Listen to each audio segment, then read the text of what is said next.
Welcome to Osiris, the first mummy.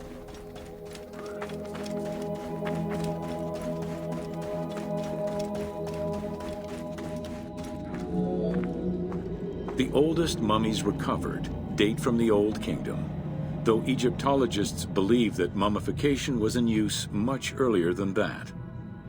At first, the body was mummified through environmental desiccation, by leveraging the dryness of the environment and the heat of the climate. Early experimentations in mummification were conducted with the use of resin made from tree sap. Strips of linen were only used on some superficial parts of the epidermis of the hands or jaw.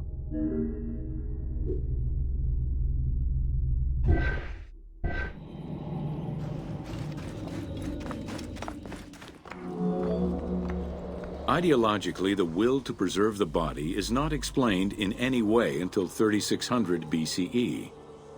This is when the Egyptian belief that the body housed the soul was finally documented for modern Egyptologists to eventually decipher. It was not until the arrival of the myth of Osiris in the Egyptian religion around the 5th dynasty that mummification was thoroughly conceptualized. The practice was thereafter grounded in both a mythological and ideological point of view.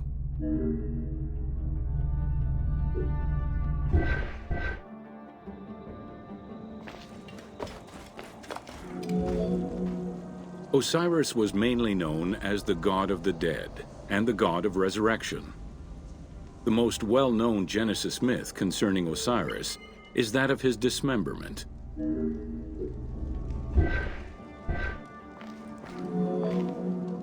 It is Plutarch who gives the most simplified and complete summary of the story. Within Egyptian mythology, Osiris represented the first king to rule Egypt. Jealous of his power, his brother Seth attempted to usurp his throne.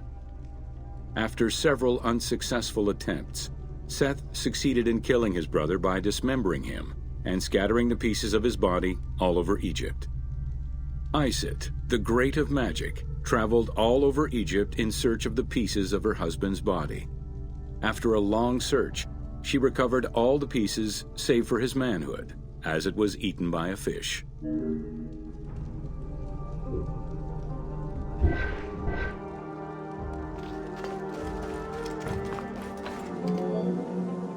Isis then reassembled the body of her husband by binding it together with strips of linen.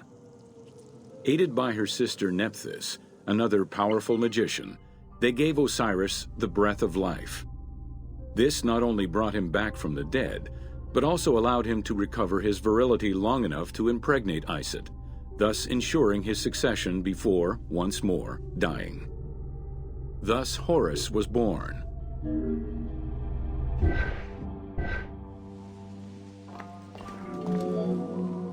The ritual used to bring Osiris back to life essentially depicts how he became the first mummy. It is why, on the sarcophagi of kings, we often find Isis and Nephthys represented as the magicians who restore life to the deceased.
Welcome to Mummies of Ancient Egypt. The mummification process used by ancient Egyptians was highly ceremonial in nature. The different types of mummification took into account the social level and richness of the deceased and even included animals. The most expensive was that reserved for the pharaoh and the royal family, as well as some of the wealthiest members of the court.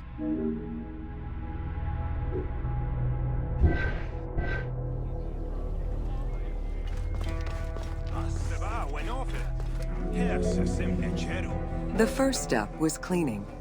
Once bodies arrived at the mummification site, they were placed on inclined tables while the bodily fluids drained away. They were then cleansed by priests until they were deemed ready for the purification process.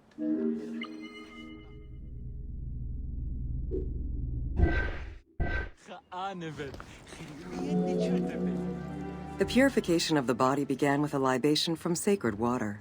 The priest then fumigated the body with terebinth resin. After the ritual cleansing, priests used oils, spices, and all kinds of essences to further purify the body of the deceased. Finally, all body hair was meticulously removed.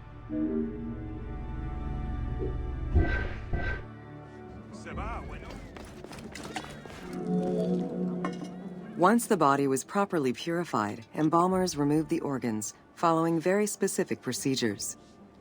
First, the brain was extracted by inserting a spoon through the nostril to break the ethmoid bone. Then, using a spatula, the pieces of the brain were removed as thoroughly as possible. What matter remained was extracted after a process of liquefaction, achieved through the use of a caustic liquid. The cranial box, once emptied, was rinsed and disinfected with palm wine, and then stuffed with strips of linen cloth and liquefied resin.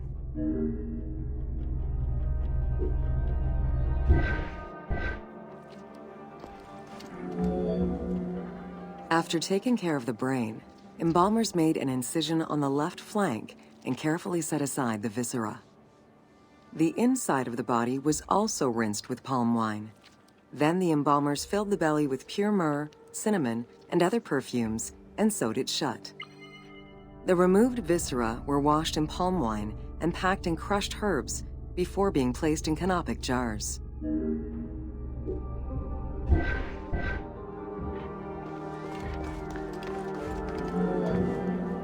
Canopic jars were placed close to the sarcophagus or kept in a chest nearby. At first, the viscera were wrapped in tissue and placed in the vases. As the ritual requirements became more elaborate, ointments, spices, and even water and natron were added to the process.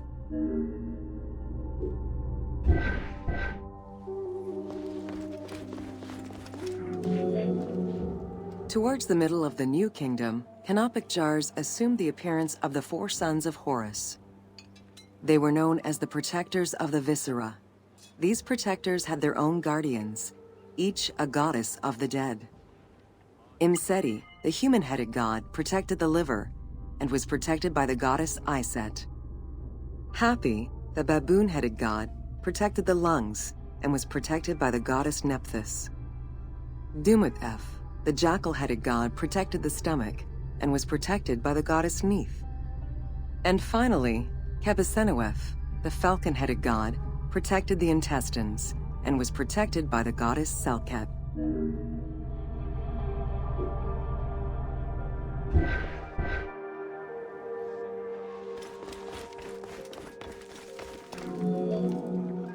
Natron is a naturally occurring mineral found in evaporite.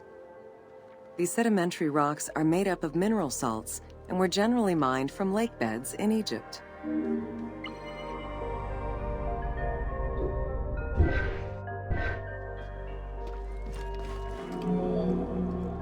Embalmers used natron as a desiccant to dry the flesh and stop the corpse's putrefaction process. Once the body was cleansed and eviscerated, the deceased was covered in natron for about 40 days. Once desiccated, the body was prepared to be wrapped in strips of linen.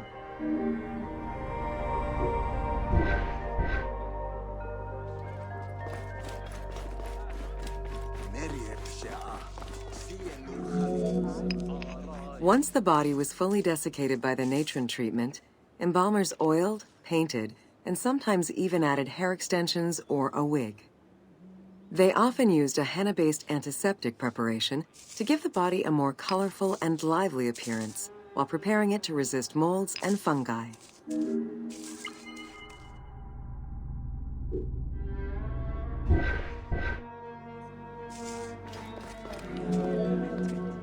Next came the phase which gave mummies their most well-known appearance, the wrapping.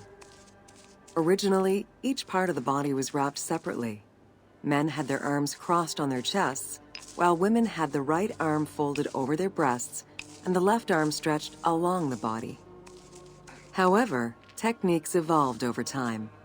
Eventually, the body as a whole was wrapped with limbs alongside the body, and increasingly sophisticated and different techniques of weaving flax bands were developed.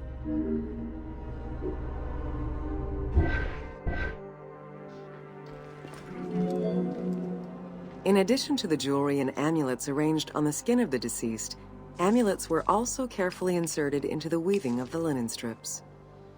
Each amulet was linked to a myth or to an ideological belief related to rebirth.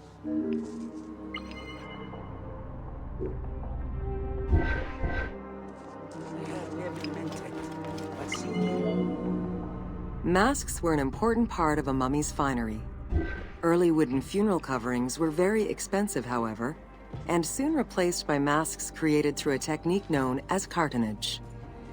Masks fashioned with this method were created by laying several layers of linen or papyrus pulp on a base made of mud or straw.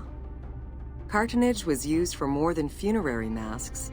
Ornaments and the animal coffins of the late period were also made in such a fashion.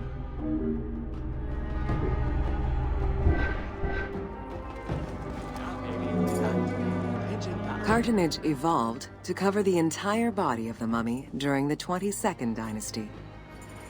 The mummies were placed on a board inside a rigid envelope of cartonnage, which was laced at the back with a string. Extremely cost-effective and visually pleasing, this technique was very popular through all layers of the society.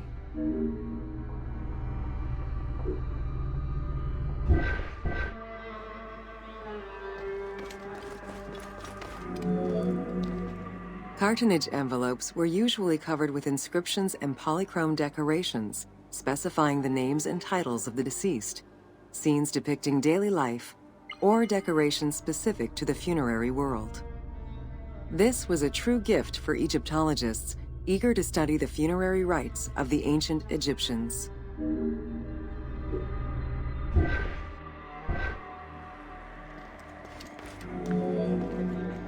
Once the mummy was properly wrapped and adorned, the embalmers proceeded with the ceremony of the opening of the mouth. A vital step of the funerary process, this ceremony was meant to bring back to life the deceased themselves or an object representing the deceased.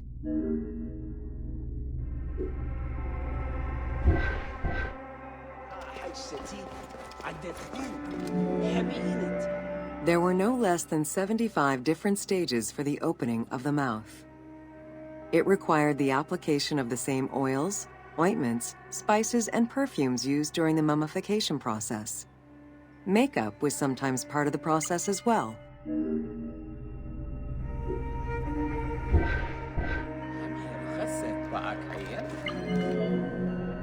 The last stage of this long ritual was the act of touching the mouth with the adze to symbolically allow the breath of life to infuse an inert body. Its performance was reserved for a very specific set of people: priests who wore the mask of the god Anubis, a close relative of the family, or by the heir to the throne.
Welcome to The Importance of Mummies.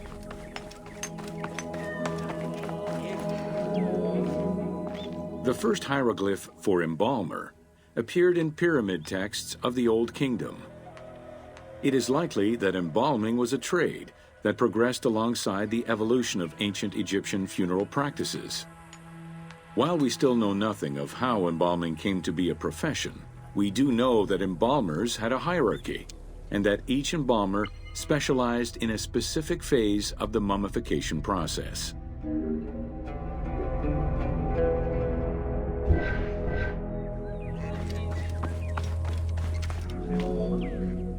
The mummification techniques were jealously guarded by embalmers from generation to generation. Despite their efforts, Herodotus and Diodorus discovered their methods in late antiquity, but historians were skeptical about the validity of the texts. It remained a mystery until two teams of modern medical legal scientists confirmed the process in 1994 and again in 2011.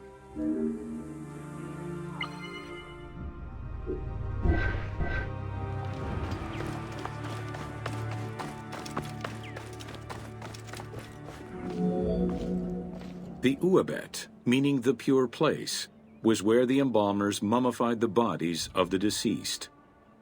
Until the end of the Middle Kingdom, it was located in tents at the edges of the city due to the smell of decomposition. In the New Kingdom, however, the Uabet was located within the city limits, though still in open-air spaces. In the same way that the practices and techniques of mummification evolved, so possibly did consideration towards embalmers within ancient Egyptian society.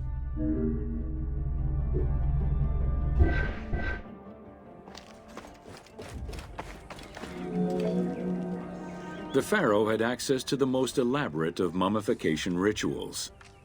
The richer citizens of Egypt also enjoyed complex embalming options, though none of them allowed for the removal of the brain or viscera. After purifying the body, embalmers injected a liquid through the rectum, sealed it, and allowed the mixture to settle. They then plunged the body into natron for up to 40 days. Once the body was dried, the seal was removed, and the entrails flowed out with the injected liquid, leaving the skin and bones of the deceased to be wrapped in linen and returned to the family for burial.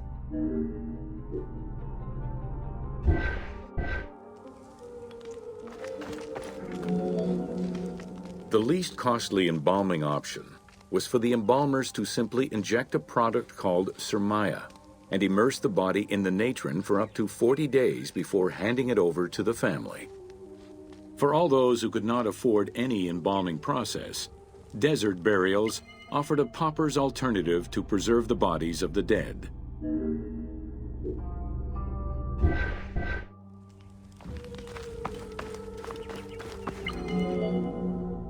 Egyptian civilization has always appealed to Westerners, even before the Greek and Roman invasions. As early as the Middle Ages, mummies discovered by travelers were often sent back to Europe. Curio cabinets, dating from the 16th and 17th centuries, usually included pharaonic artifacts in their collections.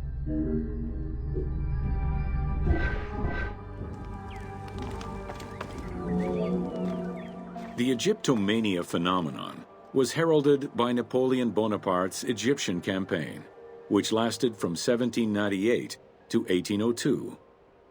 The following years were marked by a resurgence of interest from rich enthusiasts and scholars who exposed Egypt to the general populace. Many research societies focusing on Egyptology were founded during those years.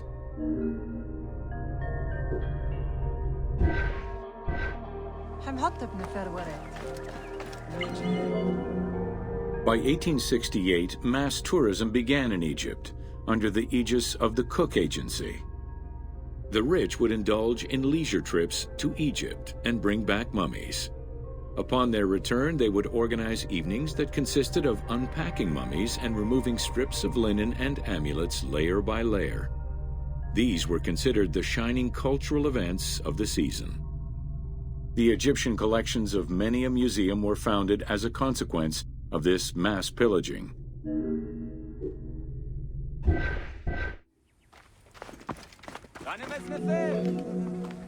Thanks to those dubious parties, the fantasy of a mummy coming back to life, seeking revenge on its defilers, was born.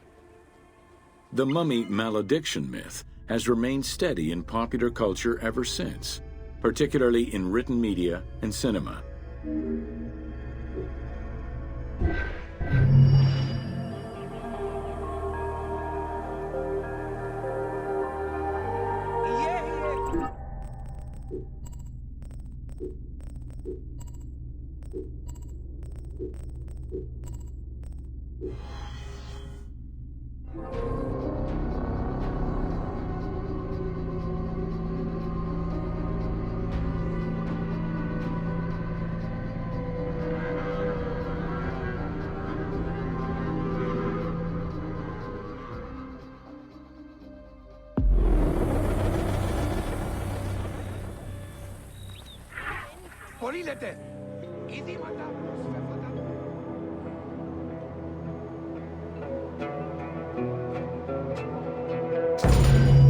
Welcome to Amulets and Rituals. Ancient Egyptians believed the world was a chaotic place, filled with supernatural forces. They knew that art and words gave life and power to things. Carved with images from hieroglyphs or in the shapes of gods, amulets were highly personal objects that warded off dangers and disease while attracting success. Some amulets were temporary, intended to solve a specific problem, while others were meant to be worn forever into the afterlife.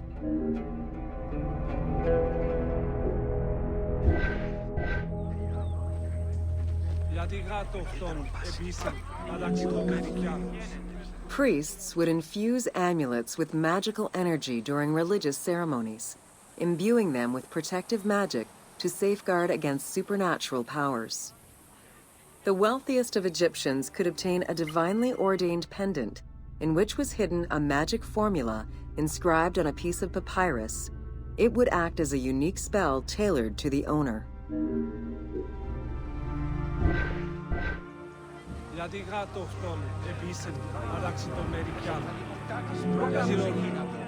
Religion was so important to ancient Egyptians that it permeated every aspect of their daily lives. Since water was the source of life and had the symbolism of purifying the body and the soul, all daily routines began with ablutions.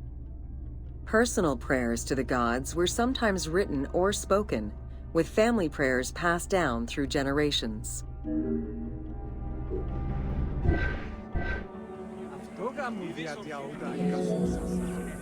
There was a complete calendar of each of the religious days, both good and bad, illustrating the appropriate daily rituals. Along with wine, milk, and ointments, offerings to the gods consisted of small amulets to life-size statues and family shrines. During the Greco-Roman period, offerings to the gods consisted of mummified animals, cats for Bastet, dogs for Anubis, and birds for Thoth.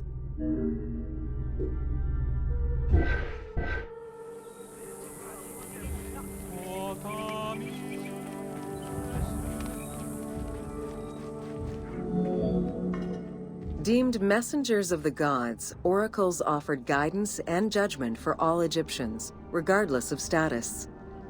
Crucial advice was offered on everything from day-to-day farming management to a pharaoh's decision on whether to start a war.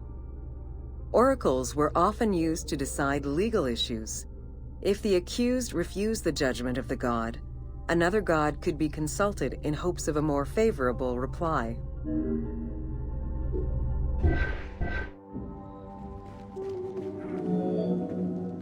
It was oracles that guided the Greek sailor Batos to the coast of Libya, where he founded a colony known as Cyrene. During Alexander the Great's campaign to conquer Persia, he consulted the oracle at the Temple of Amun within the oasis of Siwa, and was subsequently ordained a divine being.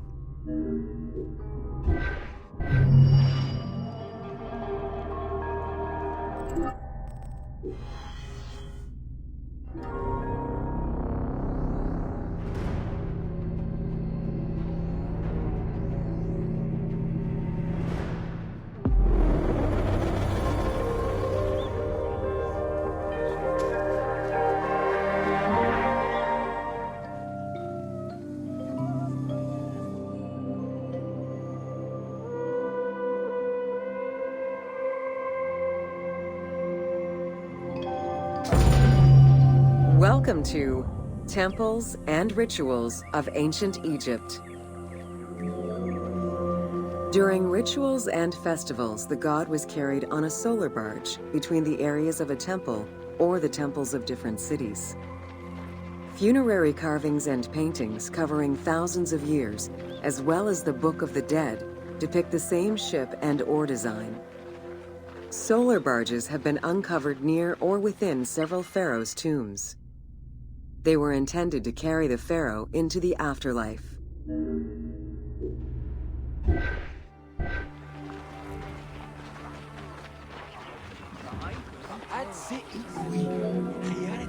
Ancient Egyptians believed that Ra, the sun god, traveled the skies in a boat known as the solar barge. The solar barge was believed to cross over to mythological lands.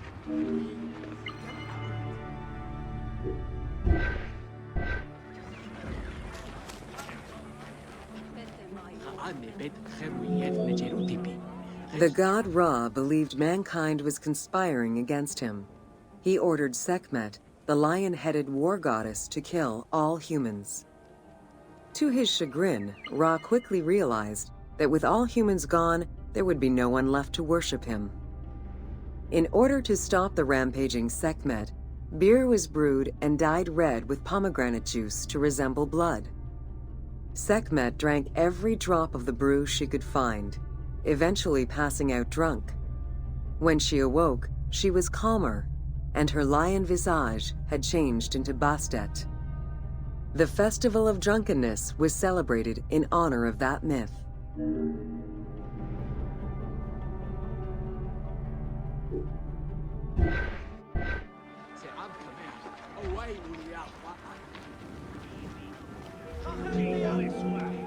Unlike the daily rituals that took place in the temple and were performed by priests, festivals allowed the entire population of the city to participate.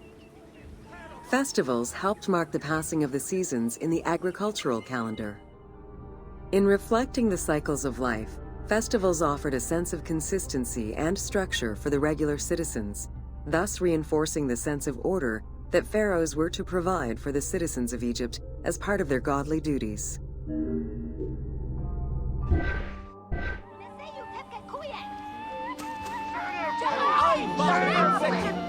The importance of these festivals is demonstrated by their longevity.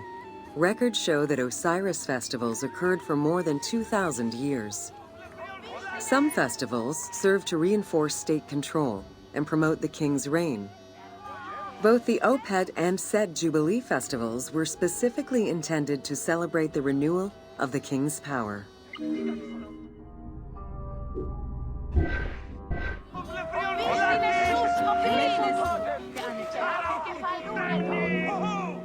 The temple hierarchy consisted of high priests, several types of priests, scribes, and servants. The high priest was known as the prophet. Some divinities had up to 4 prophets, and they were the ones to perform the most advanced and complex rituals.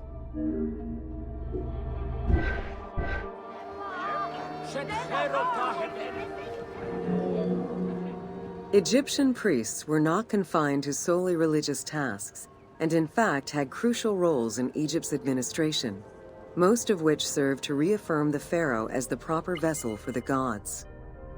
Their focus within the temple was centered on the proper conduct of daily divine rituals, rather than as custodians of dogma or the indoctrination of individuals.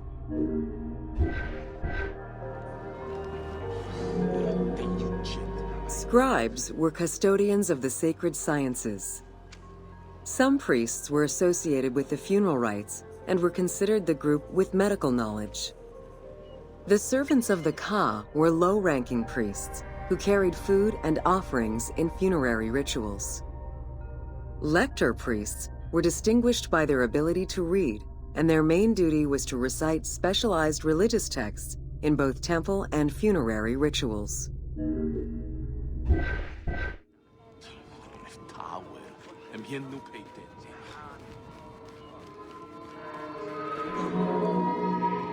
Priests and all the officials who served the temple worked only 3 months a year, with each period separated by a quarter of inactivity, at least within the temple compound.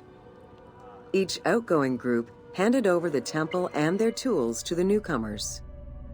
Only the high priesthood remained in permanent office within the temple.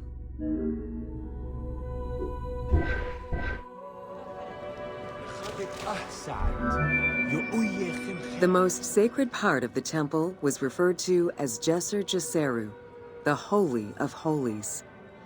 The most sacred inner sanctuary was where the shrine to the temple deity was located. Only priests were allowed within. Offerings were given and rituals unseen by even the pharaoh were performed. While the team chose to allow any character access to this space in some game temples, normally it was reserved for priests alone.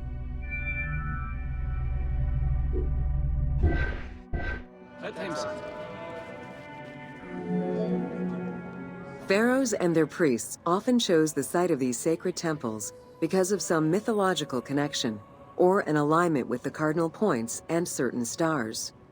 Once selected, a foundation ritual was performed. The pharaoh was required to complete 10 steps in the ritual, which required a mix of offerings as well as specific construction techniques. Once the temple was complete, construction of the chamber containing the shrine, or naos, began.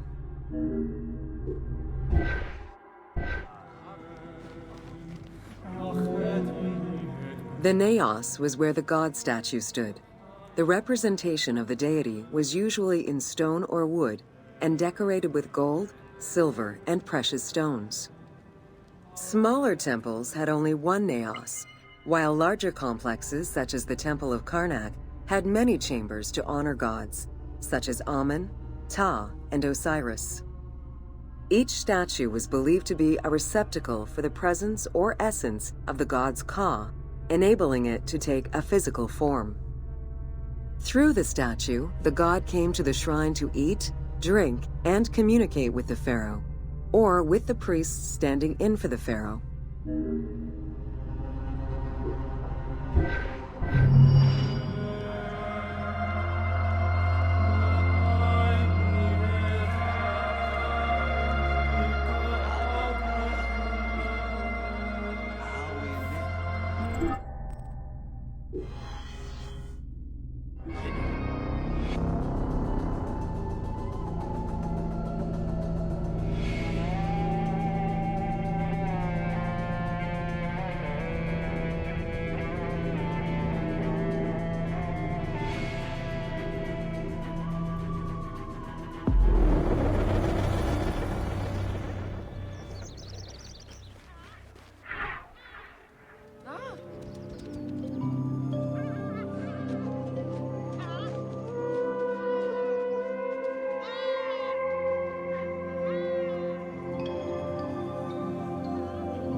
Welcome to Temples and Priests. From its foundation, the city of Memphis favored worship of the god Ptah. The main temple of Ptah was known as Hutkaptah, meaning Palace of the Ka of Ptah. The name of the temple, translated into Greek as Aegyptos, would eventually evolve into the modern name Egypt.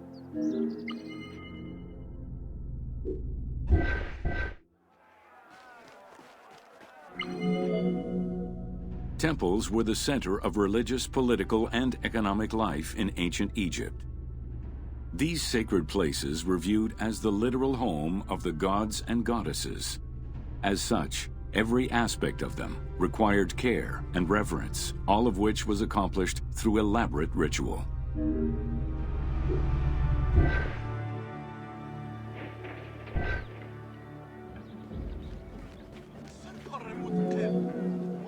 Located in the center of Memphis, the Temple of Ptah was the most prominent and imposing building in the city. The long walkway leading toward the temple, known as the Dromos, was guarded by rows of sphinxes. The entire sacred area was designed to keep the statue of the god protected, deep within the sacred enclosures that surrounded it.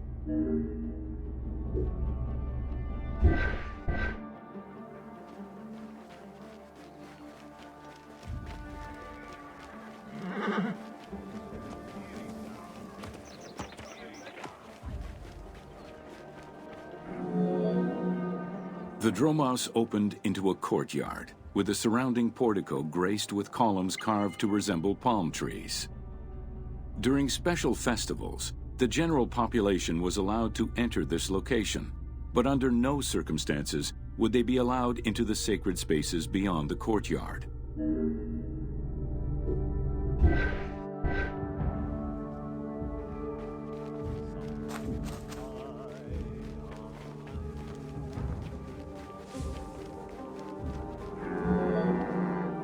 The Memphis Alabaster Sphinx was discovered in 1912, almost completely buried in water and sand. 8 meters in height and weighing in at roughly 90 tons, it is still mounted on its original pedestal. Though it is called the Alabaster Sphinx, it was in fact carved from common calcite rock, which is similar in appearance and texture to alabaster.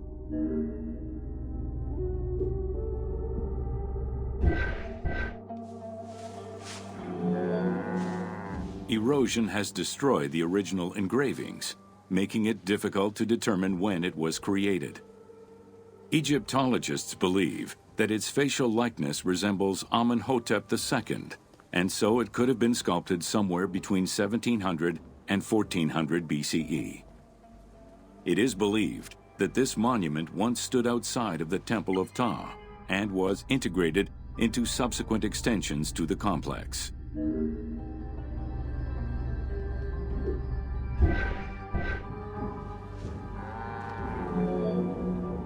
The size of the imposing sculpture reflects the importance it had to the temple during the New Kingdom. This Sphinx is one of the few remaining artifacts from the ruins of Memphis to survive.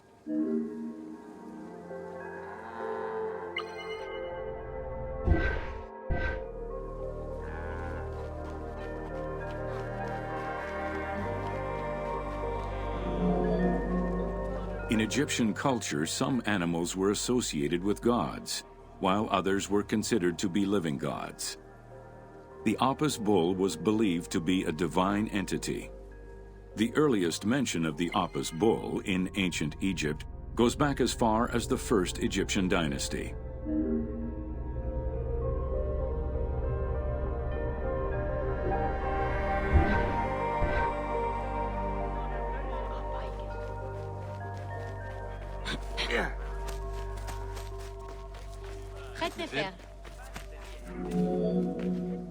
Originally the symbol of fertility, the Apis bull was linked to the god Ra, with the image of the sun carried between its horns.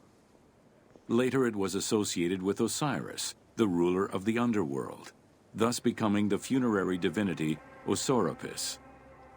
During the 18th dynasty in Memphis, the Apis bull's association with the city's deity earned it the title Herald of Ptah. The Apis bull was so revered that even Alexander the Great, upon his arrival in Memphis, gave honor to Apis.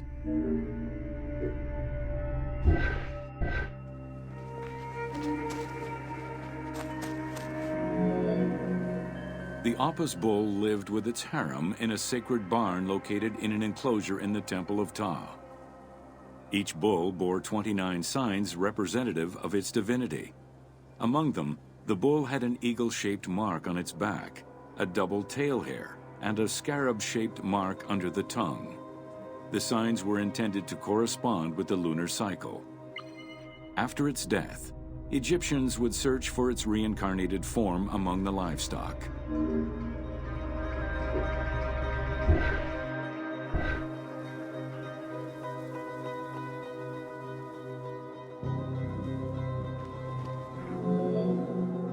Like other living divinities, the mortal incarnation of the Apis bull was prayed to, and when it died, it was given a luxurious funeral, which included mummification.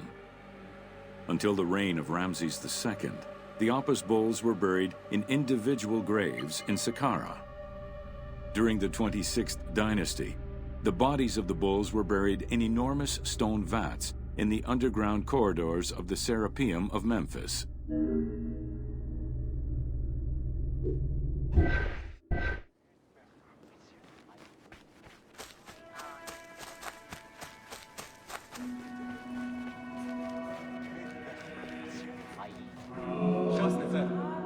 Ancient Egyptians believed that temple rituals were essential to maintain order in the cosmos and allow communication between humans and gods.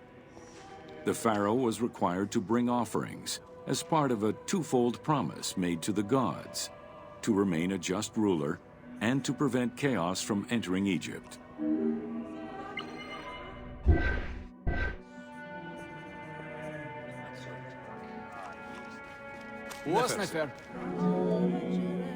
Details of the ceremonies found on temple walls provide a thorough overview of the stages of the daily ritual.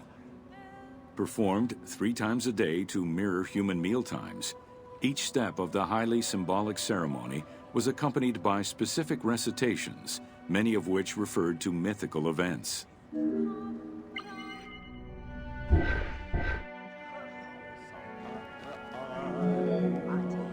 The high priest would first awaken the sleeping god with a chant. Then the seals of the shrine's doors were broken and the bolts drawn back. The act of swinging open the doors was a symbolic gesture where sight was granted to the deity. The priest would then bow and kiss the ground.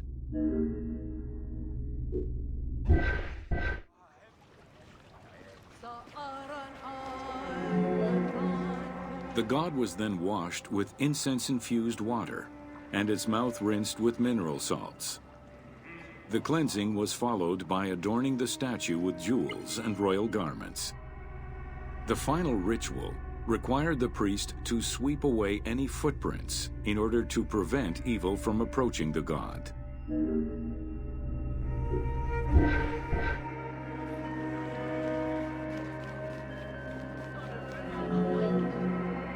Heredity was the primary source of new recruits. Rarely was an outsider allowed this position. At the top of the temple hierarchy was the high priest. Each temple dedicated to a god had at least one high priest devoted to its care and service. During the Ptolemaic dynasty, one family held the position of high priest in Memphis for almost 300 years.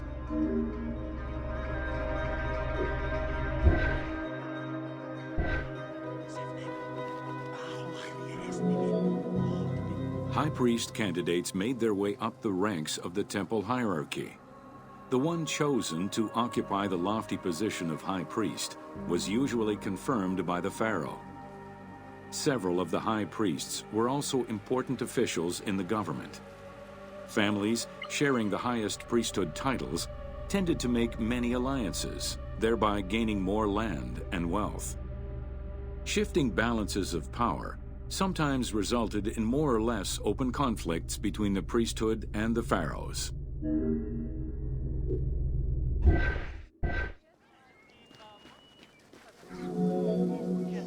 In the 21st dynasty, Thebes became the capital of an almost entirely theocratic government. The city was headed by king priests who spoke and governed in the name of the god Amun, in open opposition to the ruling pharaohs. These king priests caused a massive decentralization of power, known as the Third Intermediate Period.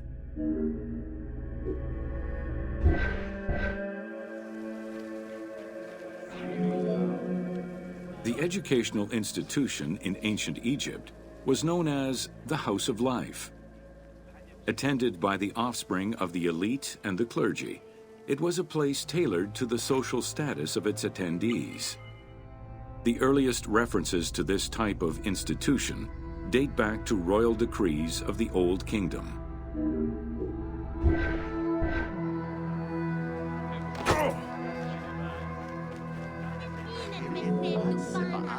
Only 2 known centers have been uncovered, one in the abandoned city of Akhetaten and one at the temple of Ramses II on the west bank of Thebes. Inscriptions uncovered in those locations mention the names and titles of people who were connected with the House of Life, such as a chief physician and many scribes. It is presumed that by the late kingdom, every temple had a House of Life.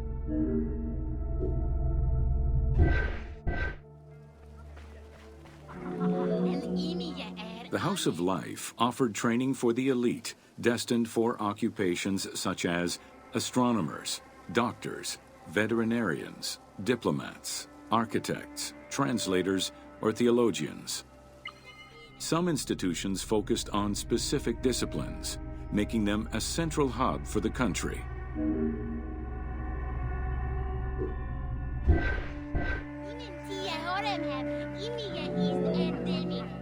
Not limited to instruction for young students, the House of Life was a source of reference for many scholars, with rooms dedicated to papyri of many disciplines. Because papyri were preserved there, the Greco-Romans referred to the House of Life as a library.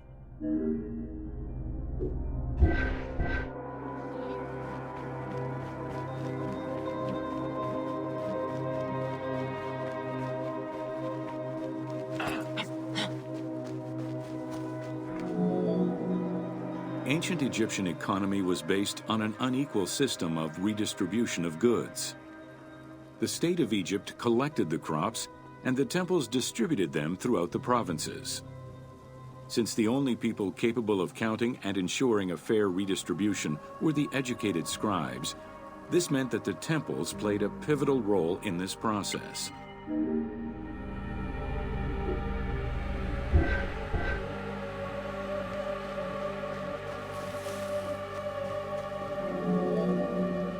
There are records of pharaohs making offerings of large tracts of land and animals to temples in order to maintain their favor.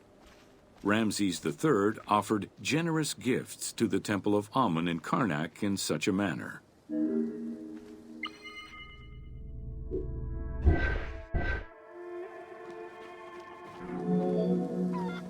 Palaces, warehouses, and granaries were built inside the temple compound to better control the redistribution of goods.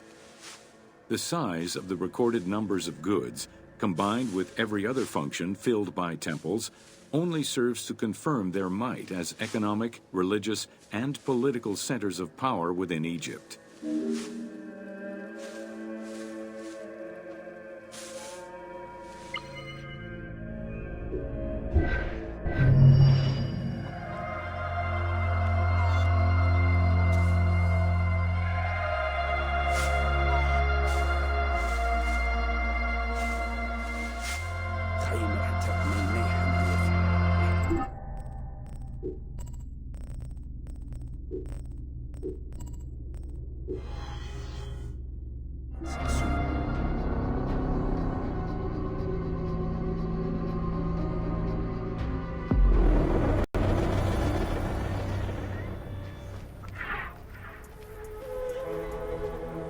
Don't forget, you can still use photo mode at any time.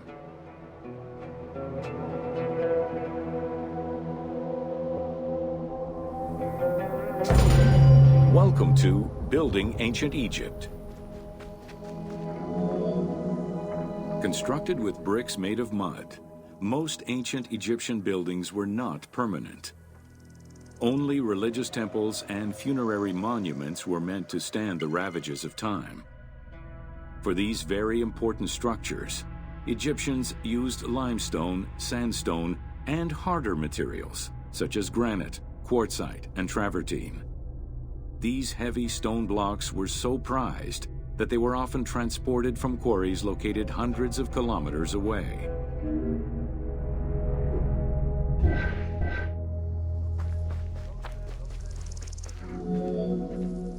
Limestone was common and easy to extract from quarries on the east bank of the Nile. This particular limestone had marine fossils in it, however, preventing it from being easily decorated and polished. Used as the main building material, the structure would then be finished with a finer limestone that was polished smooth and decorated as needed. Limestone was used for the building of the first pyramids and for most of the religious buildings of the Old and Middle Kingdoms.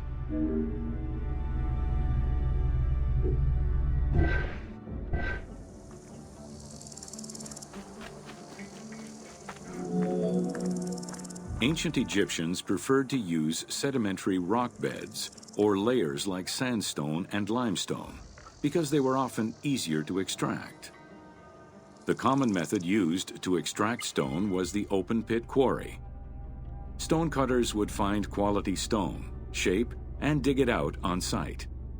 Open pit quarries enabled many workers to work simultaneously on many blocks, which allowed for better productivity.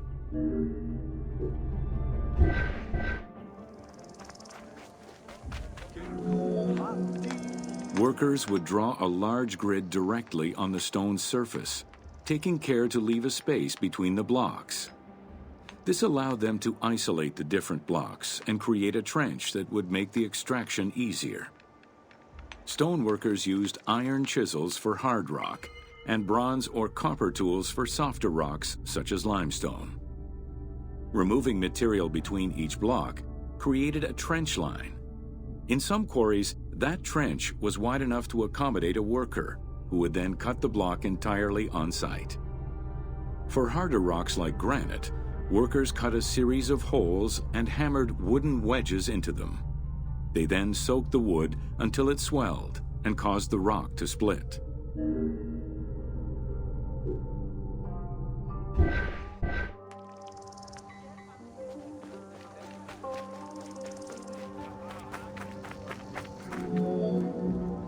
The gallery extraction technique was used when the desired rock was buried under layers of rubble.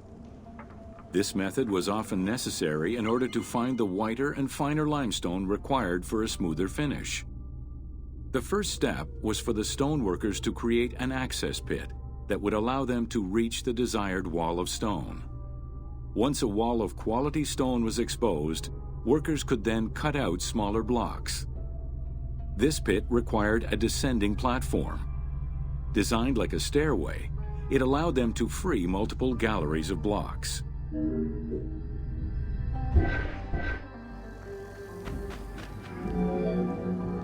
To cut the stone, they created a longitudinal kerf or slit, and then cut the rock at a 90-degree angle. The lower side was determined along the geological layers or by using a horizontal cut. Wooden wedges were inserted in the rock and hammered in. Shock waves were then generated using hammers, fracturing the blocks at the seam.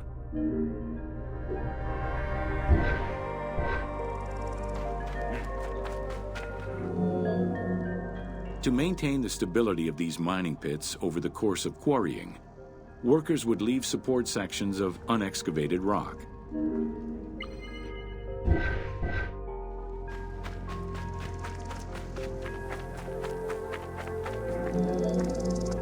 In every quarry, dedicated shrines were established to offer protection for the workers.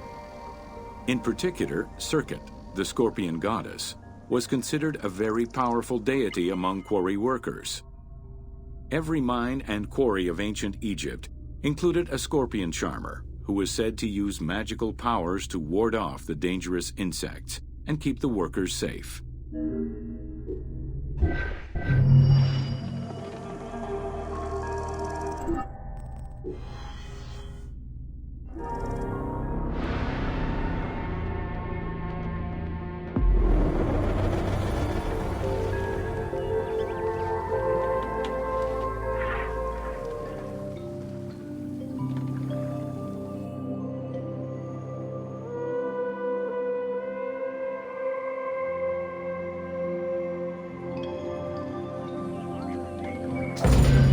Welcome to Workers and Transport. Whether workers were employed for the pyramid construction or at the quarries, the government supplied food and housing. Workers for the pyramids and royal necropolises were housed in more permanent villages, such as the famous Deir el-Medina. Quarry workers had more temporary lodgings. All skill levels were needed and utilized, from basic work hands to prepare the gypsum, to brickmakers and sand carriers, to skilled stonemasons to shape the blocks.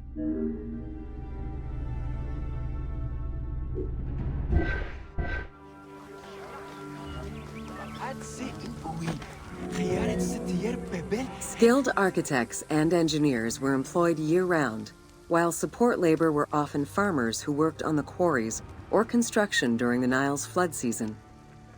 The basic laborers were hardworking and versatile. Many may have been farmers who joined the construction during the off-season. Hieroglyphs found in the work villages listed assigned job titles.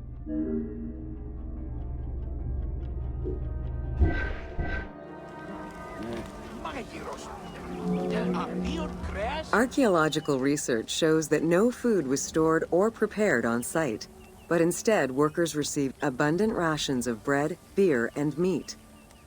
These rations were taken care of by an administration outside the village. Medical treatment was also available for those who were injured.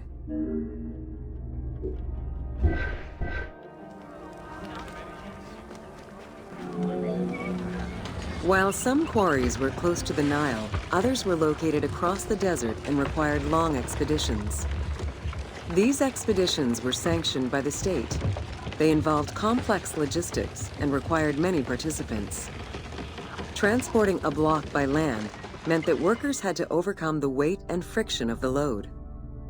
To solve this, they first dug a track in the ground. This path was sometimes reinforced with rails upon which a sled, used to ferry the blocks, would be pulled.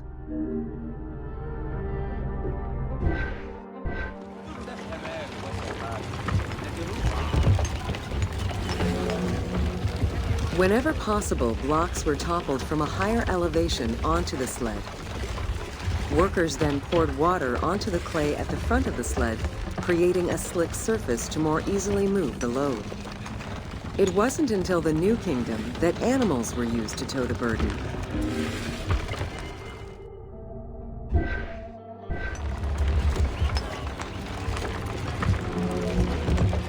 During flood season, the Nile was at its largest and deepest, which allowed the transportation of the heaviest and biggest loads. Quarries close to the river had troughs dug out to deliver the stones to the shoreline. Harbors and wharfs situated at the river's edge allowed the transfer of materials and supplies.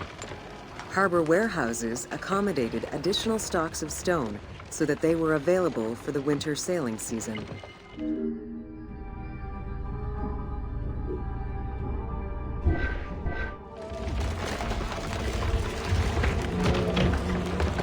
The Uwadi al-Jarf papyri detail a limestone load intended for the Khufu pyramid that weighed in at 70 to 80 tons, or 30 blocks. One papyrus is a fragment from a foreman's notes taken while working on the Great Pyramid. It details the transportation of limestone blocks from the Tura quarries to the construction site of the pyramid. The other papyri are shipping logs containing archives of the sailors assigned to sail the Red Sea and the Nile.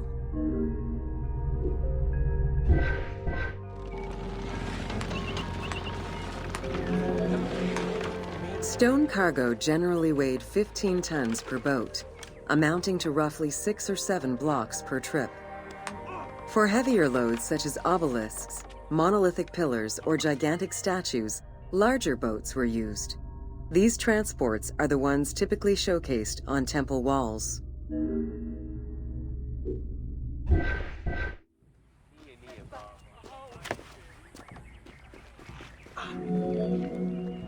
River transportation was the most efficient way to ferry stone blocks between the quarry and the construction site.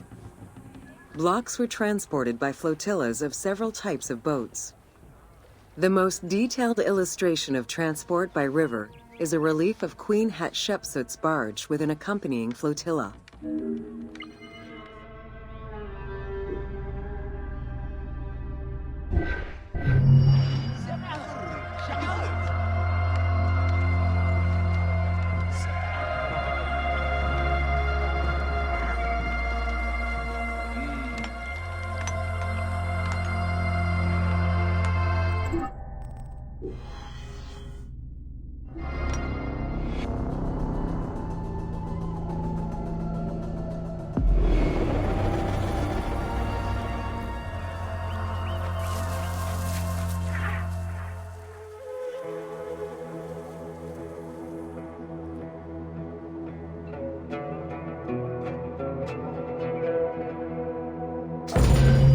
Welcome to Agriculture and Seasons.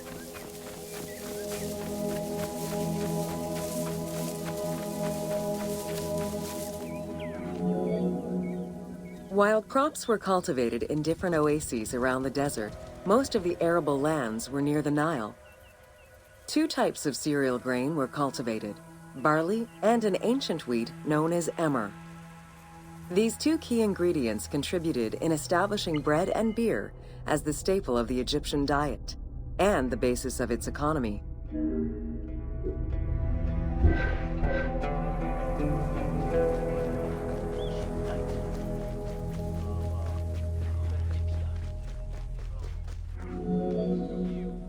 The Ptolemaic era created an agricultural revolution with the introduction of advanced agricultural techniques and new grain types such as rice, durum wheat, and pearl millet. The resulting agricultural mass production greatly increased the economy of ancient Egypt. It also prompted the development of storage and transportation, allowing long-distance trade with other regions.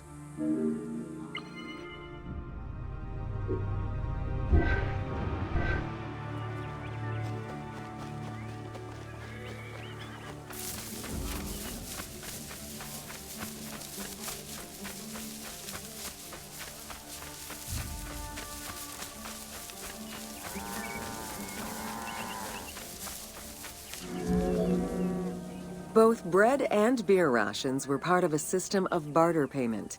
The state used those goods to pay wages for those who worked in the quarries and at the construction sites. Beer was so important to ancient Egyptians, they had a goddess of beer brewing, Tenenet. Tenenet is seen in many paintings and sculptures with beer, and women are depicted as the primary beer makers.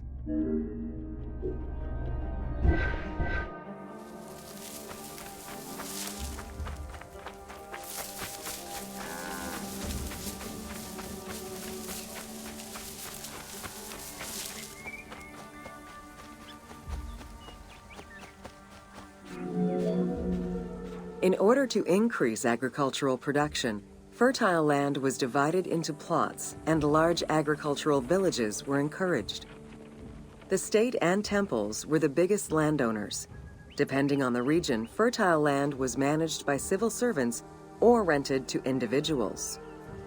Ancient Egyptians relied on rudimentary tools for land cultivation. Soil was broken down with hoes, and wing plows were used to make furrows.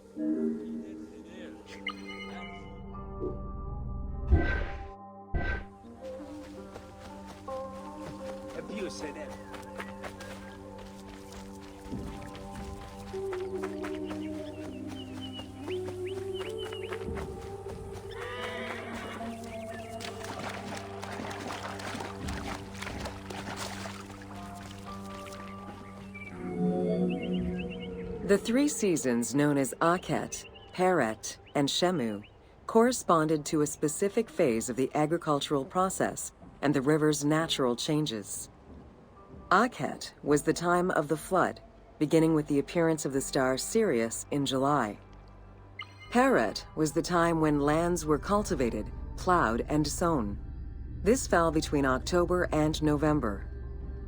Shemu ran from May to September and was when harvesting and taxation began.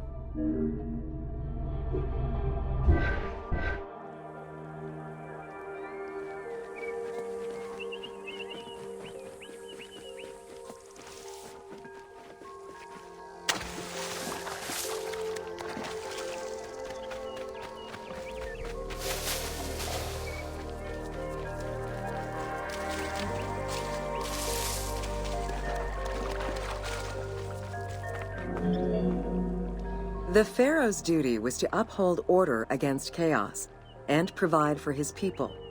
Priests and local governors also wanted to appear as protectors of the people. However, any variation in the Nile's seasons could cause water shortages.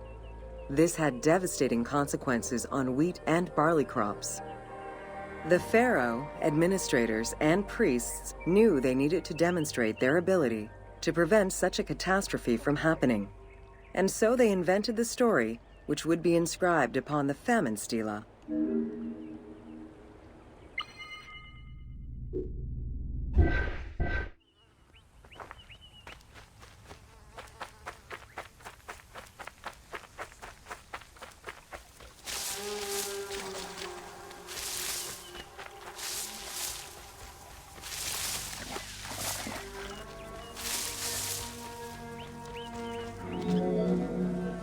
The story begins with the pharaoh worried for his people. The Nile hasn't flooded in years, and his people are starving. In search of the origins of the flooding, Djoser seeks out Khnum, the protector god of the region and the source of the drought. Djoser gives the god offerings and orders his priests to restore the temple of Khnum. These offerings please the god, and the floods are restored. This story was intended to highlight the importance of the deity in everyone's daily lives, while also demonstrating the crucial role that the priests and the king played in feeding and protecting the people of Egypt.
Welcome to Ancient Egyptian Cultivation. The new grain types of the Ptolemaic period required a great deal of water. Farmers needed to ensure they had effective, consistent irrigation. The Nile's rising and receding waters naturally irrigated most of the crops. Areas where the Nile didn't reach, such as gardens and vegetable plots, required an irrigation tool known as the shadoof. The shadoof allowed easy transport of water from its source. It consisted of a tall wooden frame with a long pivoting pole and suspended bucket. The system could be raised and lowered with little effort.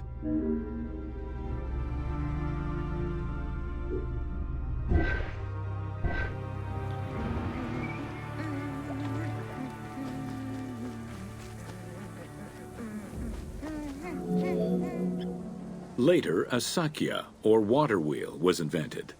The sakya needed animals to turn the wheel, which rotated buckets through the water.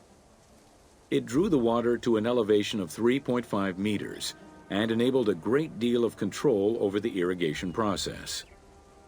This improvement supplied larger areas and thus resulted in larger harvests.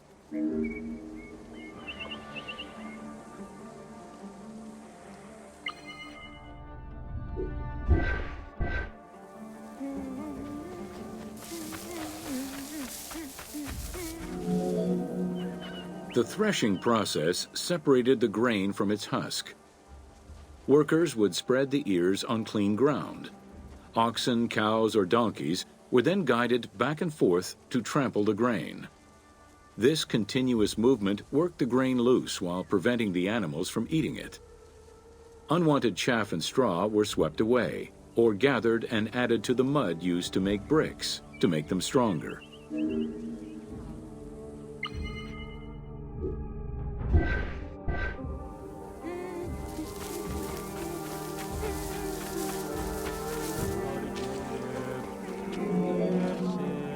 Winnowing was the stage where workers used wooden scoops to throw ears in the air. The wind carried off the chaff, leaving the heavier seeds to fall to the ground. This action was repeated until the undesired materials were sifted out. Grain waste was mixed with manure or other organic substances to produce brick-shaped dung loaves that could be easily burned. A standardized brick size enabled Egyptians to mass-produce this byproduct and use it as a commodity.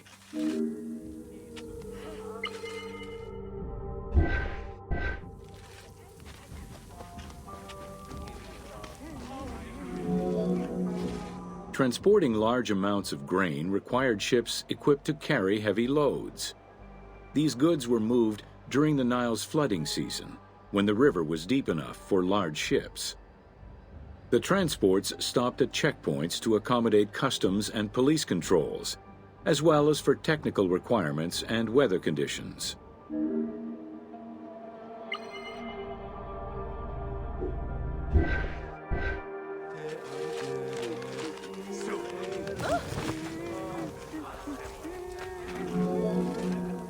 Having reached Alexandria's inner harbor, the wheat was unloaded under the supervision of a civil servant in charge of wheat management.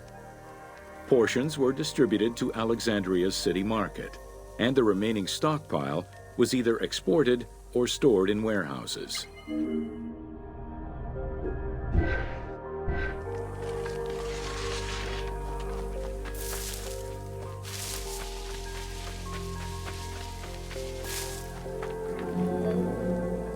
Grain storage facilities were located across all of Egypt. Temples and institutions had large silos, while individual houses had storage sheds. In some houses, arched cellars were built into the foundations. These watertight chambers were accessible from the ground floor through a trapdoor.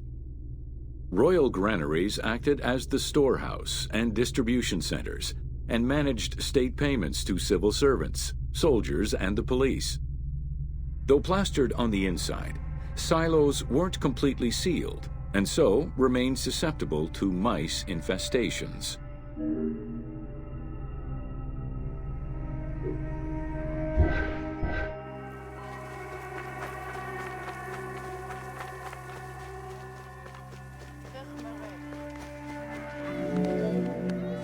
When the grain was ready for processing, it was poured into bowls and pounded into a coarse flour.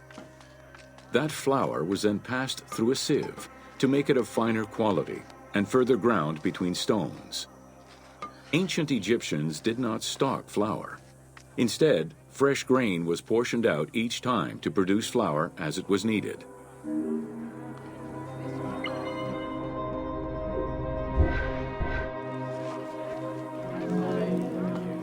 The sieves used by ancient Egyptians were unable to filter out sand and stones.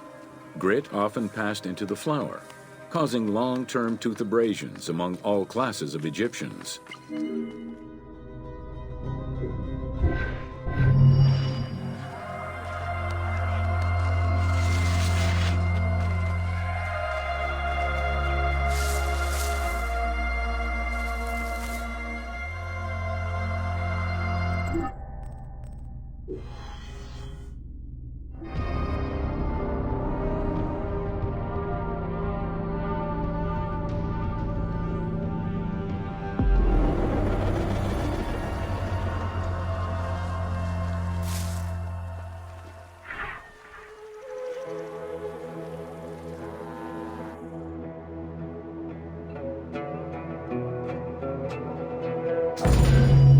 Welcome to Domesticated Animals of Ancient Egypt. Agriculture and domesticated livestock were introduced 6,000 years ago. Archaeologists have found traces of cattle, donkeys, pigs, and dogs. Dromedary are thought to have been introduced during the Persian invasion.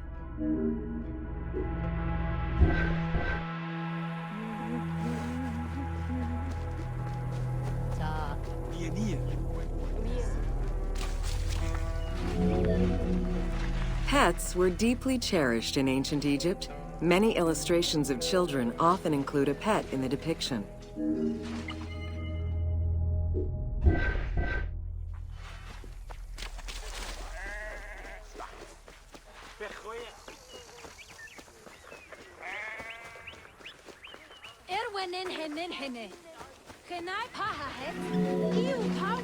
One of ancient Egypt's most iconic animals, the cat, wasn't adopted into their daily life until the Middle Kingdom. Since they were so highly capable of killing snakes and rodents, cats were present throughout every period. However, they only became pets sometime during the Middle Kingdom.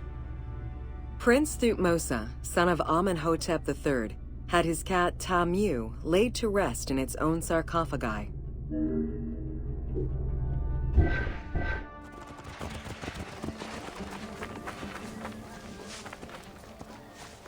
Yanomi.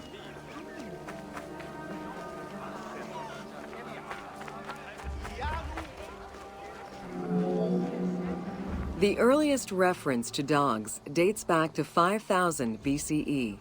They were popular pets as they helped hunters and protected herds. They were closely linked to Anubis, the jackal-headed god. Baboons, monkeys, and even falcons were tamed as pets. Each was mummified and buried with as much ceremony as any family member.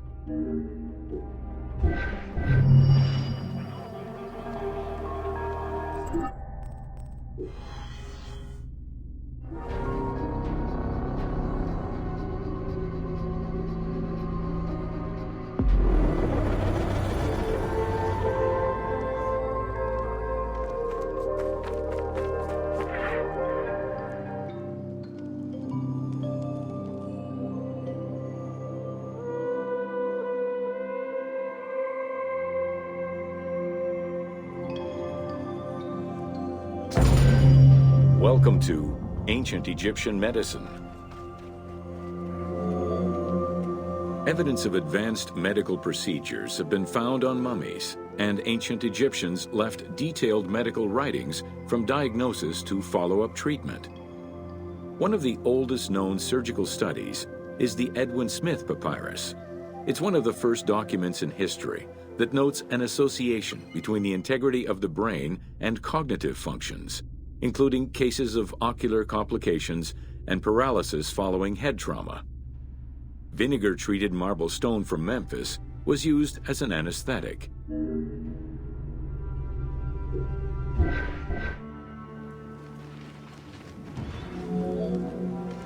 Another similar document, the Ebers Medical Papyrus, is over 20 meters long and 30 centimeters wide.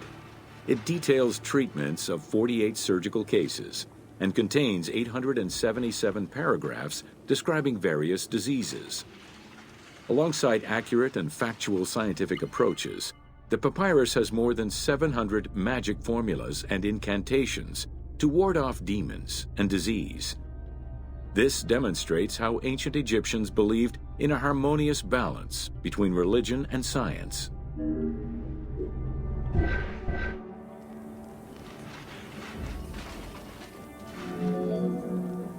Remedies were considered as medicine and carried by doctors and priests. Village doctors often had another job alongside their medical duties and the preparation of medicines. A cure for blindness was made of fermented honey, ochre, and coal. The science behind it was that honey functioned as an antiseptic and antibacterial, while ochre would reduce the swelling. All of their knowledge did not always suffice. Ramses II died of an infection caused by an abscessed tooth.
Welcome to Leather and Linen in Ancient Egypt.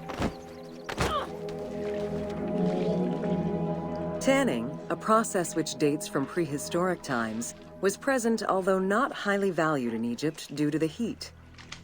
Leather was reserved mainly for things such as sandals, leather bags, dagger sheaths, quivers, and other similar items. Leopard hides, unlike regular leather, were highly valued and usually worn by priests.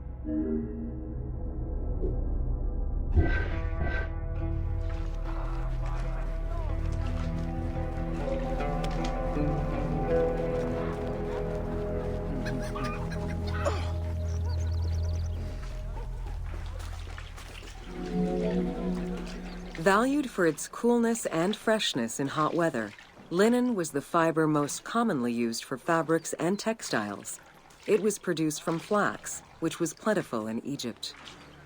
Fibers were usually dyed before weaving.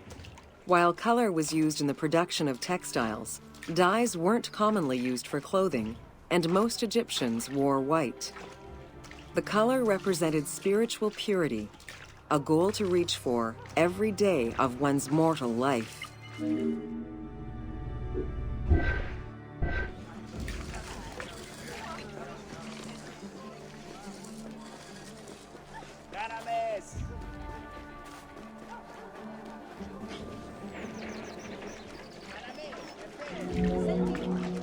Various shades were achieved using woad, a dye produced from the leaves of Isotis tinctoria. The plant was cultivated for this purpose within the Nile Delta and allowed for the creation of various colors. For example, different maceration times of the leaves would result in colors ranging from red to green, while adding in limestone shifted it to blue. During the Greco-Roman period, other ingredients were found, resulting in a wider range of colors.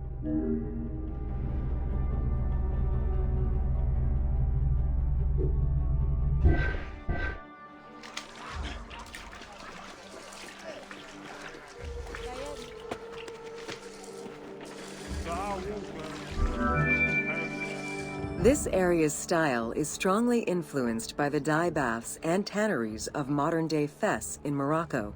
This helped Ubisoft envision what such locations might have been like in ancient Egypt.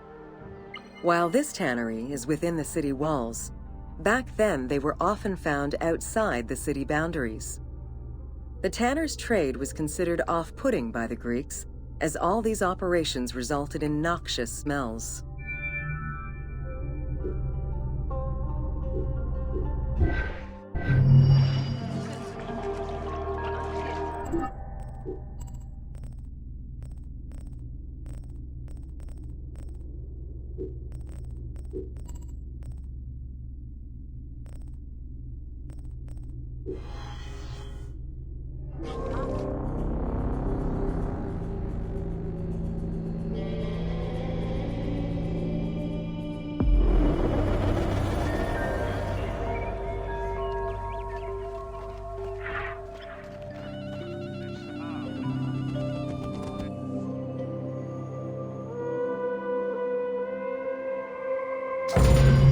Welcome to Ancient Egyptian Fashions. Learning what life was like for ancient Egyptians presents many differences, and yet also surprising similarities to how people might live today. Understanding the daily lives of regular citizens so many thousands of years ago is ultimately what connects us as human beings.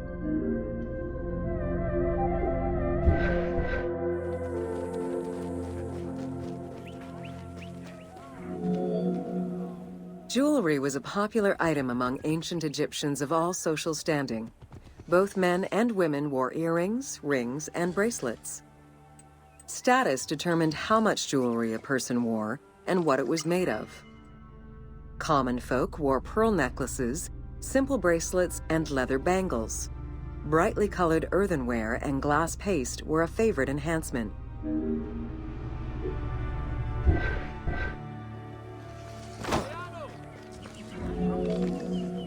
The jewelry of the elite was made from gold, silver, and other precious stones. Because gold never lost its shine, it was considered akin to the flesh of the gods. Wide jeweled collars were a favorite. Made with rows of beads formed into patterns of animals or flowers, the soft chiming sounds they made were thought to appease the gods.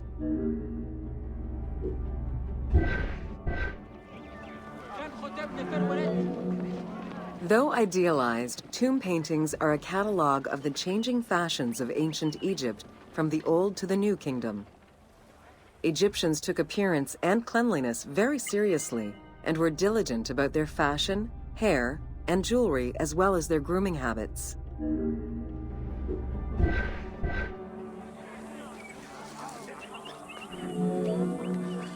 The fabric of ancient Egyptian clothing was almost entirely made from various grades of linen. Linen was commonly white, draped over the body, and cinched at the waist, though some garments were sewn or tailored. Wealthy men wore long tunics, loincloths, or kilts, while poor men only wore loincloths. Women wore long dresses, with differences residing in the quality of the fabric, depending on social status. Egyptians commonly went barefoot, but could also wear sandals made from papyrus fiber or leather.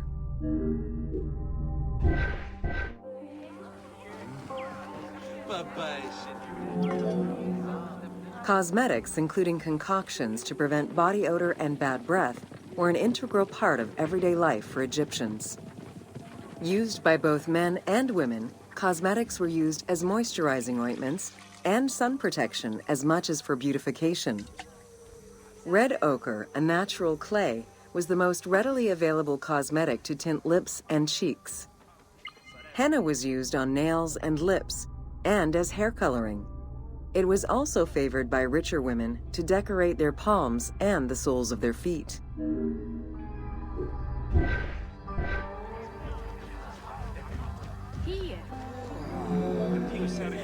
Egyptians believed kohl had magical powers, wearing it as black eyeliner to protect their eyes from the sun and to prevent eye infections from particles in the flooded Nile River. A special green kohl, made from ground malachite, was worn for ceremonies and religious rituals.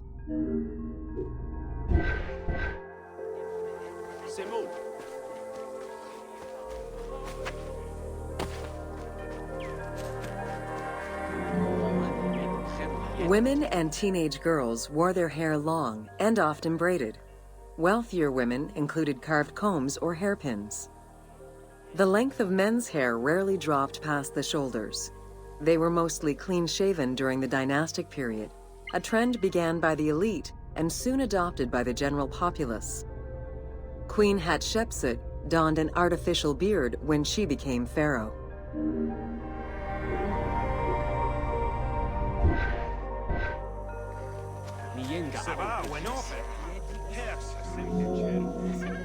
Wigs were very popular, used for special occasions or to conceal gray hair or baldness. They were fastened in place with beeswax. The most expensive wigs were made from human hair and reserved for royalty. Other wigs were composed of linen, wool, or animal hair.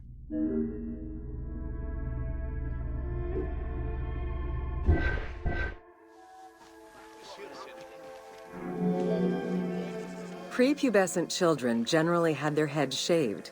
Young girls kept some strands intact, while young boys had a braid worn on the side.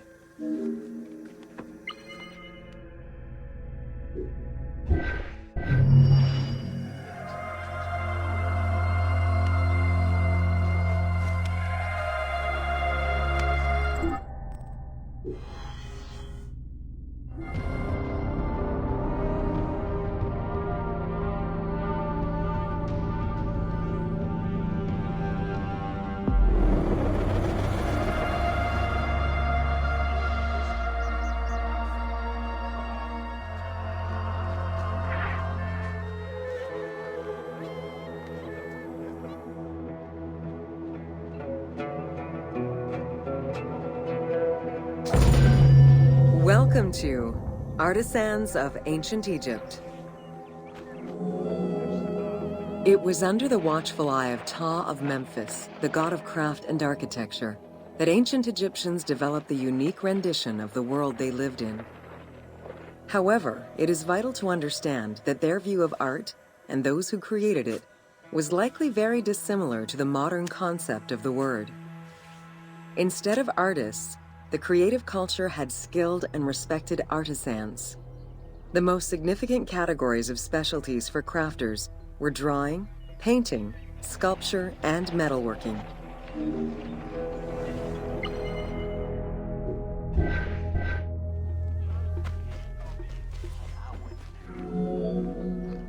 Ancient Egyptian craftspeople created both art and a wide variety of mundane, everyday tools. Every item created had a specific purpose and was produced by anonymous artisans who worked alone or with a team. Most crafts, such as pottery and metalworking, were utilized for everyday items. Luxury goods and artwork illustrations served temple rituals and were not meant for public display. Artisans rarely signed their names to the work, though they were clearly aware that they possessed a unique skill and talent for the task.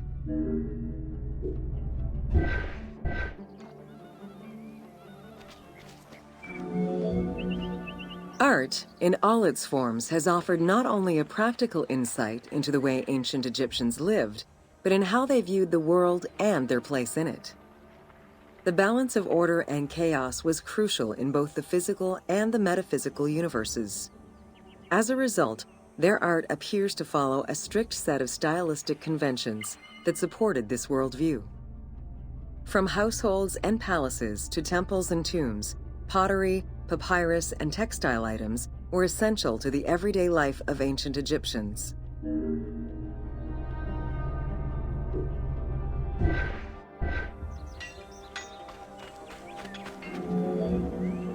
In ancient Egyptian culture, drawing was used as illustration, such as seen in the Book of the Dead. It was also the first step in the creation of a relief, painting, or statue. Two-dimensional representations were concerned with order and form, and were intended to honor gods and promote the transition of the soul to the afterlife.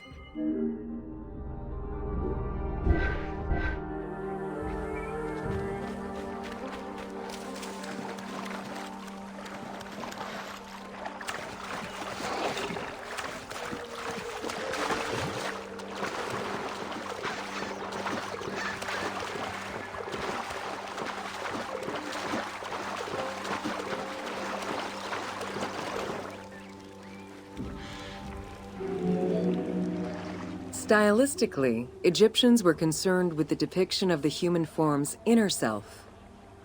As such, artistic representations were not concerned with realism, but rather with idealized youth and perfectly harmonious visuals.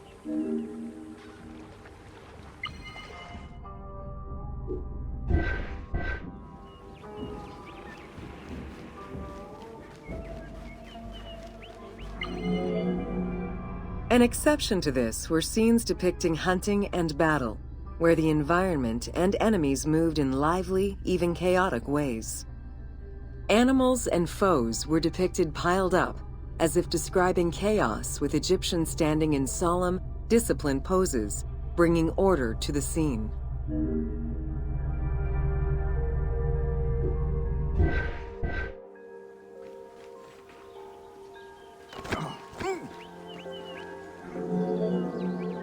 Reliefs could be either in high relief or low relief. Either method required a surface suited to the desired technique. Preparation of the surfaces differed depending on the quality of the rock. A quarried block only needed a simple smoothing. Rough-cut rock monuments, such as those found in tombs, required more work. Often the surface was coated in plaster before being sculpted.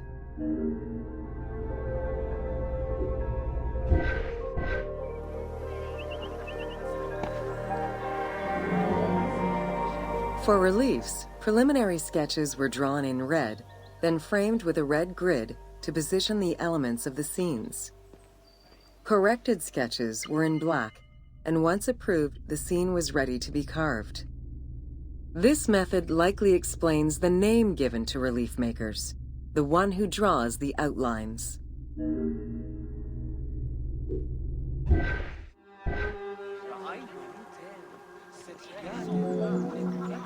Statues were believed to be vessels for the souls of the deceased, or deities.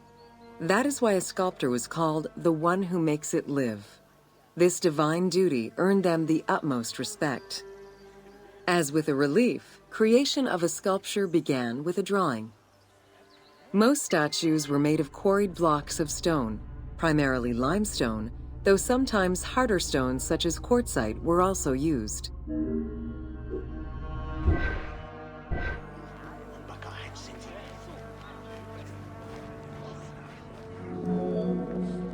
In ancient Egypt, the profession of crafter was organized.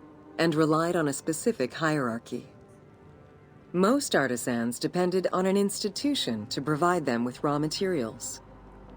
There were 3 working levels for craftsmanship: domestic, large estates, and within palace and temple workshops. Some royal workshops, at their largest, covered an area of about 2.8 square kilometers in size.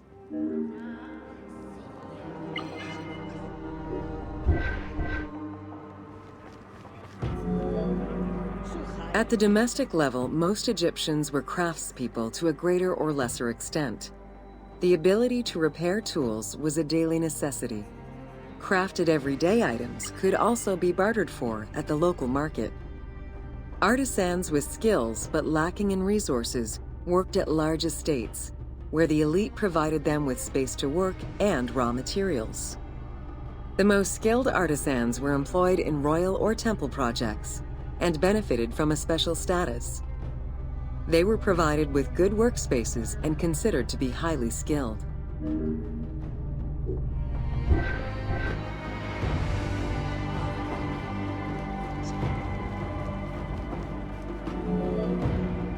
An ancient text known as the Satires of Trades has a number of descriptive summaries that offer teasing glimpses into how artisans were perceived. A coppersmith was said to stink and have fingers that resembled crocodile droppings, while potters were said to be like those who lived in bogs.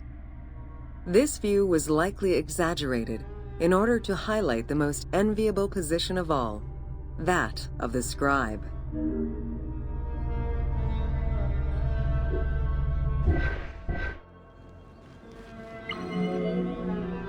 Located near the Valley of the Kings, Deir el-Medina was a settlement created by order of the king to honor the most skilled artisans. Its name translates as the monastery of the city. Allocated a house on the initiative of the king, these craftsfolk were regarded with respect and referred to as the royal artisans. Those who lived there worked on the tombs in the Valley of the Kings and its surrounding temples.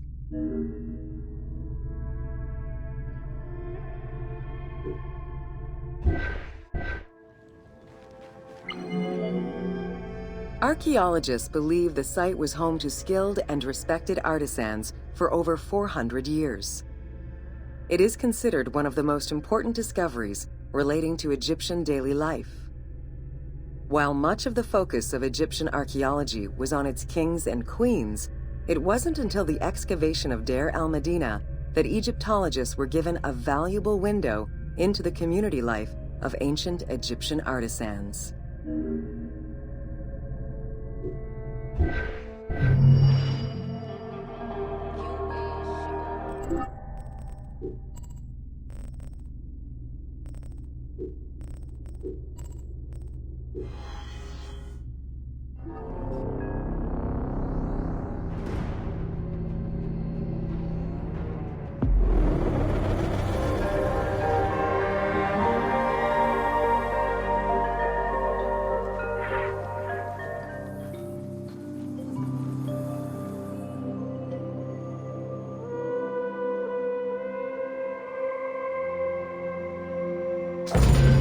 Welcome to Evolution of Pottery in Ancient Egypt.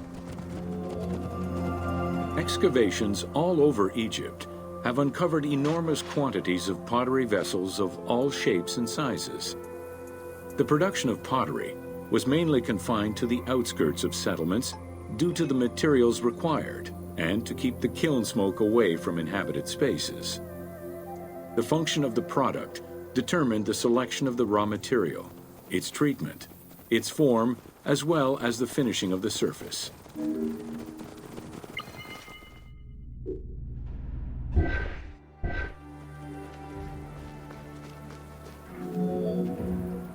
Pottery was essential to ancient Egyptians' daily lives. It was used in all aspects of life, from the storage of grains and liquids to containers within the tombs of necropolises. The most common pottery was made from Nile silt that resulted in a reddish-brown clay. Limestone clay, which made for more attractive pottery, was only found in Upper Egypt.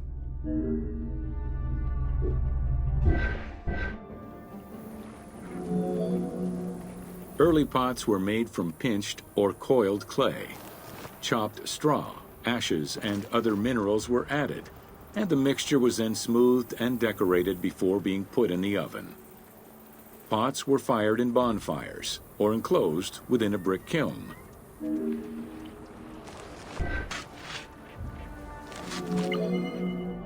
Early pots were made from pinched or coiled clay.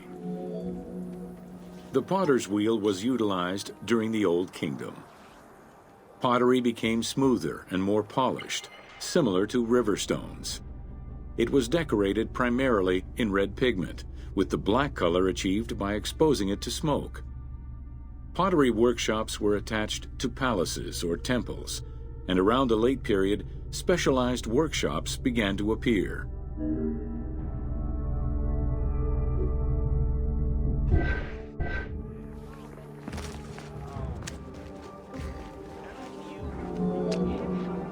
Quartzite particles, which created the rich blue or green glazing, became common during the New Kingdom. Mediterranean motifs and tin-based glazing came with the Greco-Roman era.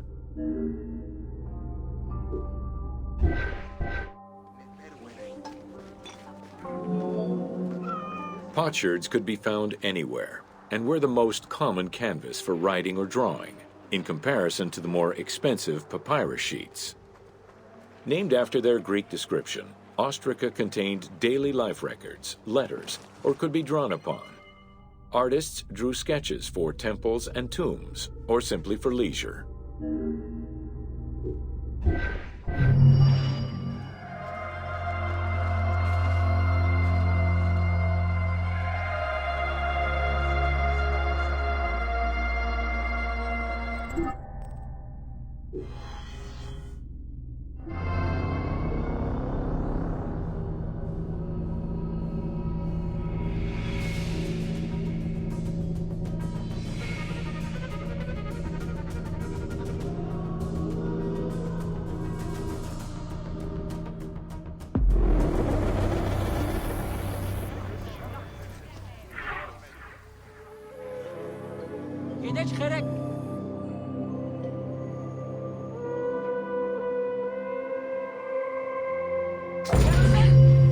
Welcome to the Egyptian household.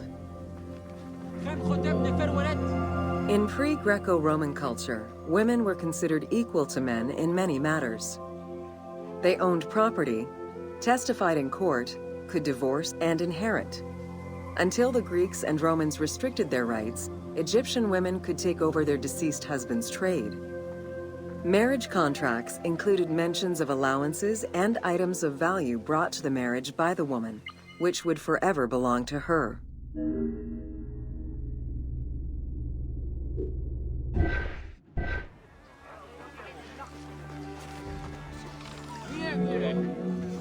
Certain professions were open only to women, such as weaving or professional mourning, while others were available to both genders, including working as servants for the rich households.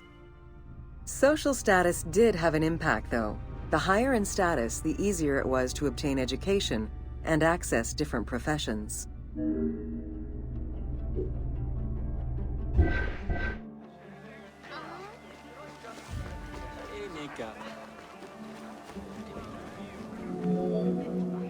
Homes were generally composed of 3 rooms. First, there was the entrance, furnished with a small bench of brick, probably intended for a statue and protective divinity. Then there was the ceremonial room, meant to receive guests. The last room was either a bedroom or kitchen. Furniture consisted of basic chairs, chests, and storage. Tables were not used for family dinners. Instead, each individual had a small table of their own.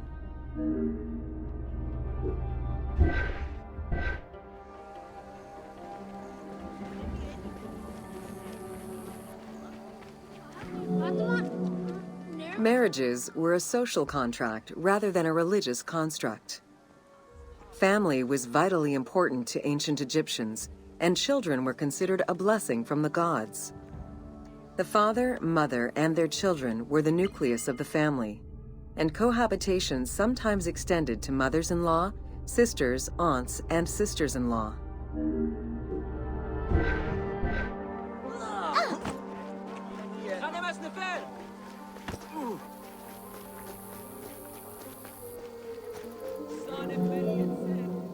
Status and wealth played a large role in the style and size of ancient Egyptian homes. Commoners' houses were built with sun-baked mud bricks. Wealthier homes were often painted in white and decorated with various motifs.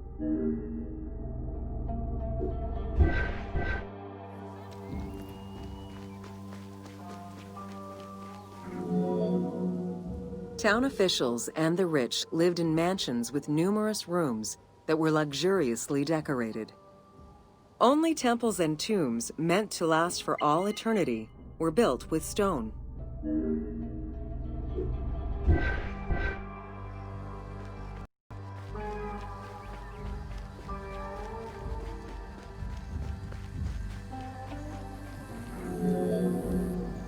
Funeral stone inscriptions focused on the main member of a household. Encircling this person would then be a spouse, parents, and children. These stones were so structured because there were no surnames in ancient Egyptian culture. Parents and children were a sort of family tree, which allowed for the identification of the deceased.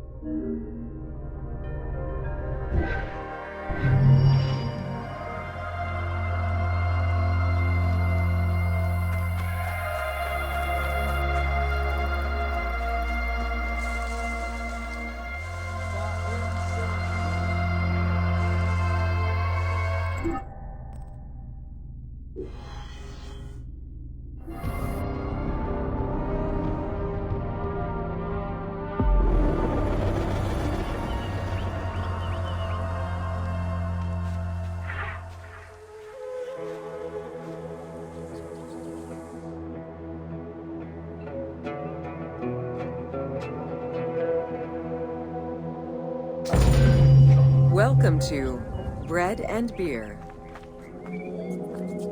While the Mesopotamians invented beer, including using a straw to avoid the sediments and herbs, ancient Egyptians perfected the brewing method.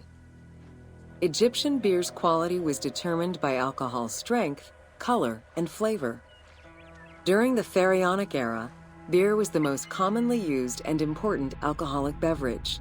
The state and temples used it, along with bread, as payment to workers, and it was included on the lists of food offerings to the gods and the deceased.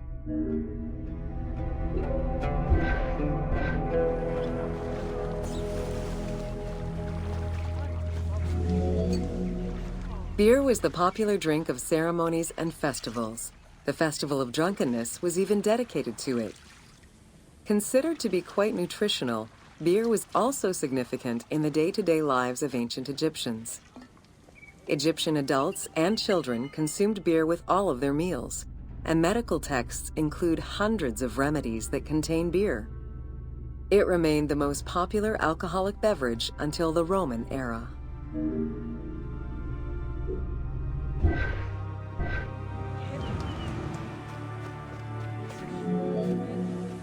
Recipes for beer varied over time and depended on the quality of the materials.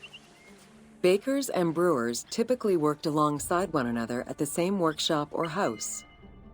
Many families often produced the quantity appropriate to their own consumption, with better quality beers produced for festivals and other special occasions. The most basic recipe used malted cereal as the main ingredient. Fruits such as dates were added along with honey and spices.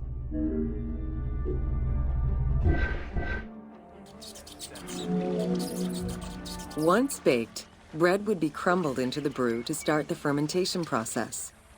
Adding grain enzymes would break down the starches, turning them into sugar and creating a thick mash.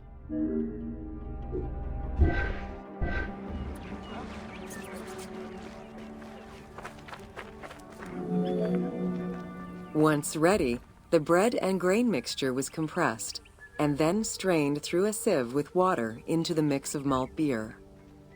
Once fermented, the beer mash was transferred to large containers and again compressed by foot or with pestles.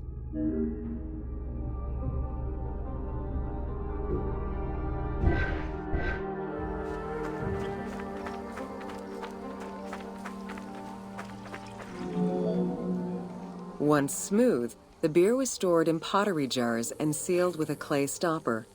It probably couldn't be kept for long and likely had a thick, pasty appearance and texture. Very little was wasted. Leftover grains were reused to make sourdough bread or combined with the next batch of beer.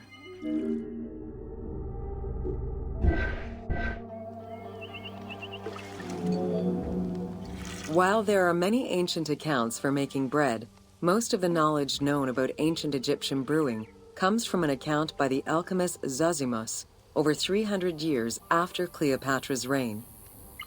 More recently, Dr. Delwyn Samuel, an archaeobotanist, has proposed alternate antique techniques to brew beer.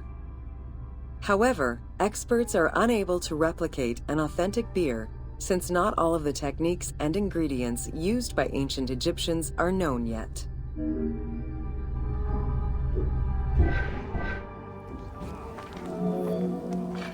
Food was prepared on the floor until the Middle Kingdom, when cooking benches were introduced. The introduction of durum wheat improved bread quality, meaning that the upper and middle classes ate better. The poor, however, still made do with a diet consisting of a gruel made of vegetables, softened bread, or barley.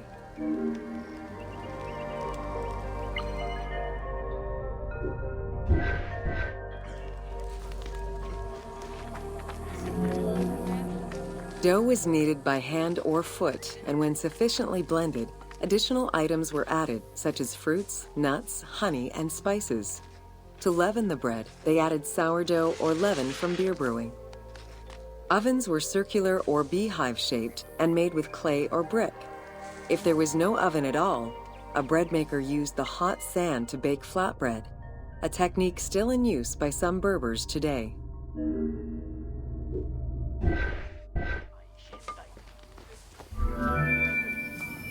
Ancient Egyptians always had to fight off the omnipresent sand particles that were blown towards them. Despite their best efforts, sand regularly made its way into their food. Additionally, particles from the grain-grinding stone tools and ovens they used also contributed to attrition and prematurely worn teeth. The team tried to portray this through toothache animations and commoners sweeping sand off.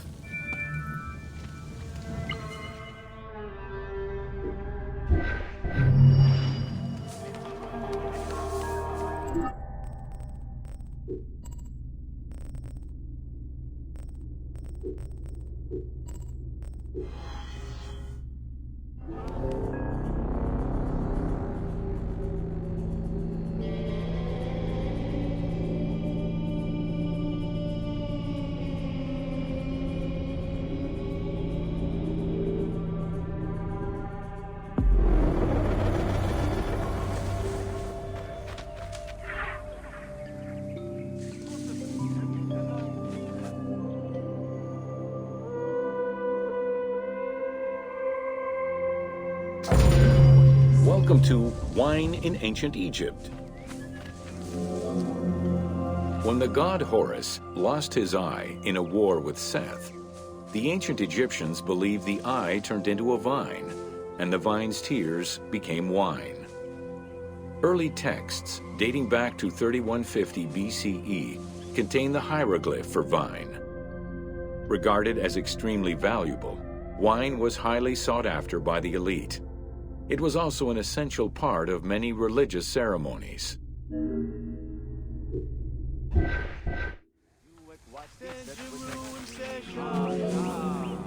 A millennia-old tradition, grape cultivation and wine production was regimented in the way typical of ancient Egyptian bureaucracy. Egyptians kept careful records of winemakers, which they clearly identified on labels. Every landowner with a modicum of self-respect usually kept a vineyard. This held particularly true in the regions of the Fayum and the Nile Delta.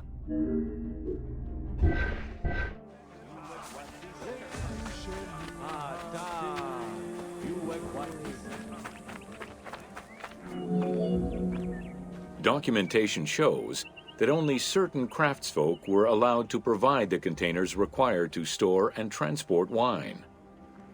That and rigorous quality control checks established for every step of wine production shows that ancient Egyptians knew that the quality and longevity of wine could easily be affected by any number of variables, which they paid careful attention to.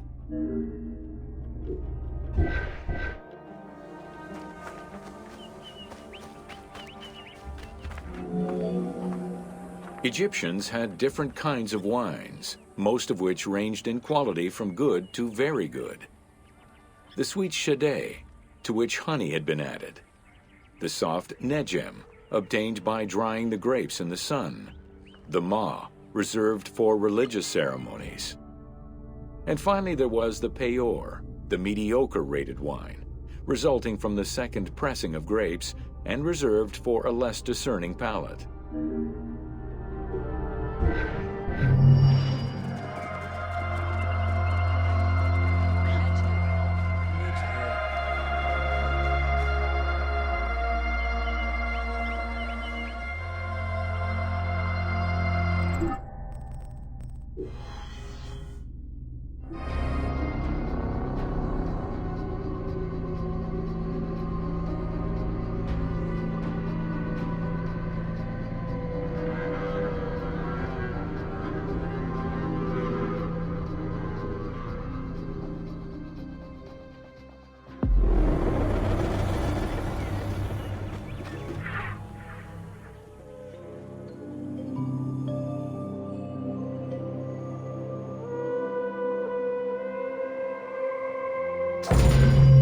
Welcome to Oil in Ancient Egypt. Castor, sesame, and moringa were the source of the most common oils in ancient Egypt. Oil was used for various purposes: cosmetics, medical treatments, nutrition, perfume, athletics, and rituals, to name a few. The team decided to use oil as an explosive to add more gameplay opportunities for the player.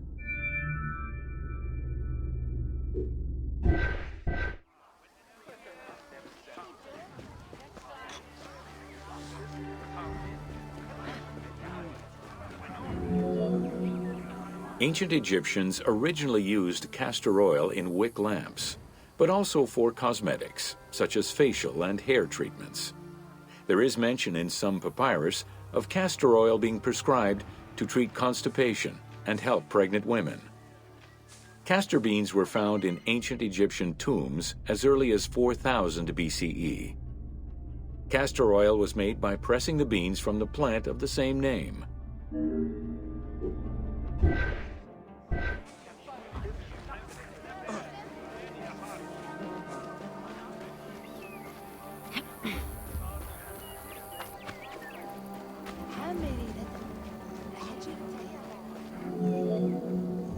Olive trees were present, though scarce, in ancient Egypt's early history, and olives were mostly imported from Syria and Palestine. Their use and cultivation remained uncommon until the mass arrival of Greek settlers during the reign of the Ptolemies, when demand increased sharply. Olive trees were normally found in the region of the Fayum and the lands surrounding Alexandria.